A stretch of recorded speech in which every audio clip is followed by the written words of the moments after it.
नमस्कार। आज हम जानेंगे 21वें श्लोक का अर्थ। अब 2 श्लोकों में देवोपासकों को उनकी उपासना का कैसे और क्या फल मिलता है, इसका वर्णन करते हैं। श्लोक 21। यो यो यान्तनुं भक्तः श्रद्धयार्चितुमिच्छति तस्य तस्याचलां श्रद्धां तामेव विदधाम्यहम्।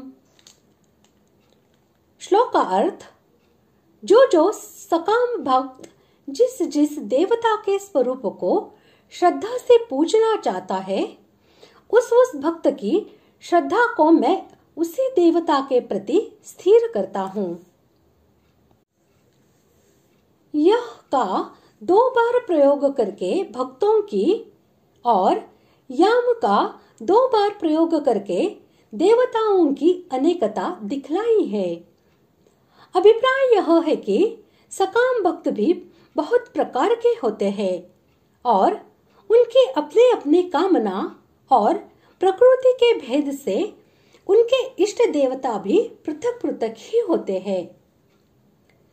देवताओं की सत्ता में, उनके प्रभाव और गुणों में तथा पूजन प्रकार और उसके फल में पूरा विश्वास करके श्रद्धा पूर्वक जिस देवता की जैसी मूर्ति का विधान हो, उसकी वैसे ही धातु, काष्ठ, मिट्टी, पाषाण आदि की मूर्ति या चित्रपट की विधि पूर्वक स्थापना करके अथवा मन के द्वारा मानसिक मूर्ति का निर्माण करके जिस मंत्र की जितनी संख्या के जप पूर्वक जिन सामग्रियों से जैसी पूजा का विधान हो, उसी मंत्र की उतने ही संख्या जप कर उन्हीं सामग्रियों से उसी विधान से पूजा करना, देवताओं के निमित्त अग्नि में आहुति देकर यज्ञादि करना, उनका ध्यान करना, सूर्य, चंद्र,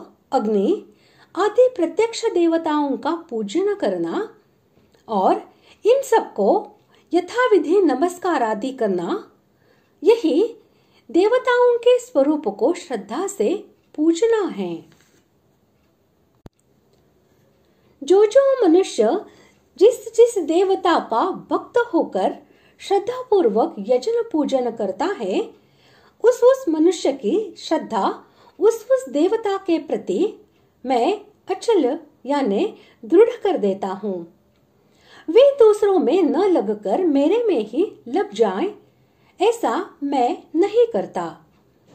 यद्यपि उन देवताओं में लगने से कामना के कारण उनका कल्याण नहीं होता, फिर भी मैं उनको उनमें लगा देता हूँ। तो जो मेरे में श्रद्धा प्रेम रखते हैं, अपना कल्याण करना चाहते हैं, उनकी श्रद्धा को मैं अपने प्रति दृढ़ कैसे नहीं करूंगा, अर्थात अवश्य करूंगा, कारण कि मैं प्राणी मात्र का स्वरूप हूँ।